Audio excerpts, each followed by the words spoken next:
अधुना विद्यालय शिक्षा प्रसंग में मौलिक साक्षरता और संख्याज्ञान उपरे अधिक गुरुत्व प्रदान करा जायछि।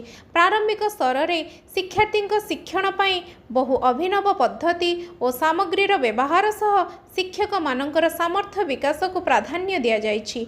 एही क्रम में ढेंकानाल जिले में कार्यरत आंचलिक साधन केन्द्र संयोजक मानक निमंते डाएट सीआरसीसी लिंकेज बैनर अधीन 3 week blended course on FLN संपन्न होईछि।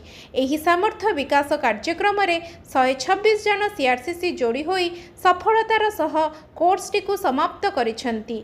डाएट ढेंकानालर बलिष्ठ नेतृत्व में मेंटर मेंटी मॉडल दीक्षा पोर्टल माध्यम सीआरसीसी माने कोर्सटी को निर्वाह करथिले।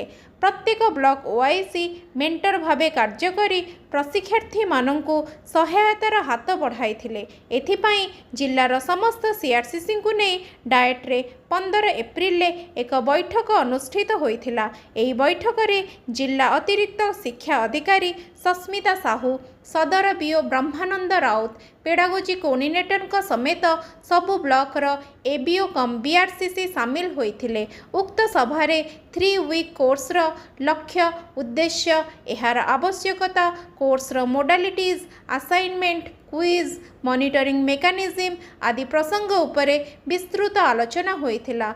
प्रत्येक ब्लॉक पाई थिबा सीआरसीसी व्हाट्सएप ग्रुपटी एही कार्य पाई व्यवहार हेबो बोली स्थिर करा जायथिला।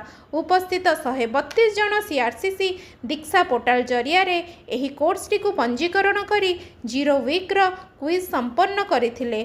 15 एप्रिल तारीख रु वीक 1 कोर्सटी आरंभ होई मे 13 रे समुदाय कोर्स शेष होइथिला।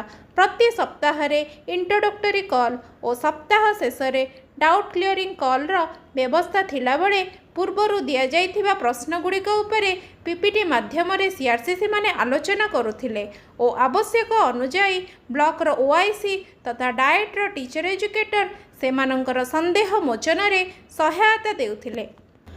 परवर्ती समय रे जून 24 तारीख रे डाएट रे कोर्स संपूर्ण करिथिबा समस्त सीआरसीसी को डका जाई कोर्स रो पुनरावृत्ति पोस्ट टेस्ट करा जाइथिला बेले आगको क्लस्टर स्तर रे डेडिकेटेड टीचर मानक पाखरे एही तालीम रो फलाफल को पहुंचाइबा लागि योजना प्रस्तुत होइथिला। एही क्रम रे समस्त बीओ को ब्लॉक स्तर रे कार्यक्रम आरंभ करबा को अवगत करा जाइछि।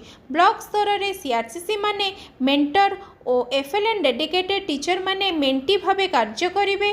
डाएट रो ब्लॉक ओआईसी माने एही कार्य रो सुपर मेंटर भावे कार्य करिवार निष्पत्ति निया जाइछि।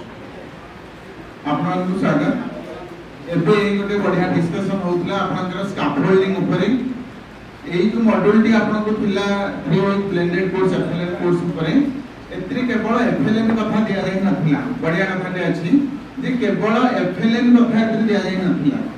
एफएलएन सहित आपनकर आउ किछि basic psychological procedure of learning ऊपर मध्य आपण मानकु सेथिरे किछि तथ्य दिया जायछि, किछि लर्निंग मटेरियल सेथिरे अवेलेबल थिला। जेपरि कि पिलार शिक्षण को प्रभावित करूथबा कारक सब कोन कोन, पिलार शिक्षण किपरि हुए एगुडा सब थिला।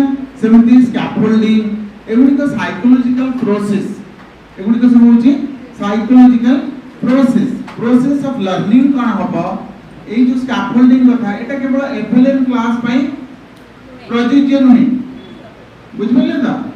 It is applicable to all the classes, it is applicable to all the ages. आपन को पई स्कैफोल्डिंग रो आवश्यकता अछि, बुझबले न नै हम पई स्कैफोल्डिंग रो आवश्यकता अछि। तेनु सेटा केवल एफएलएन पढाउथिबा टीचर पई आवश्यकता अछि बा प्रथम द्वितीय श्रेणी रे स्कैफोल्डिंग टा दिया जिवो परवर्ती पर्याय से स्कैफोल्डिंग पिला को मिलियो नाही एबले किछि नाही।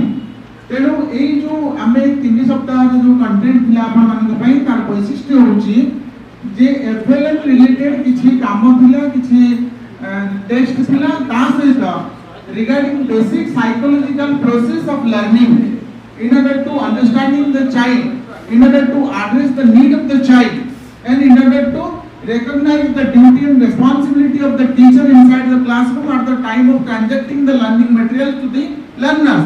ये सब बाबत रे मोडे थोड़ा एक कथा 3 week blended course on FLN जिला शिक्षा प्रशिक्षण प्रतिष्ठान Dhenkanal DIET CRC linkage banner रे एक अभिनव कार्यक्रम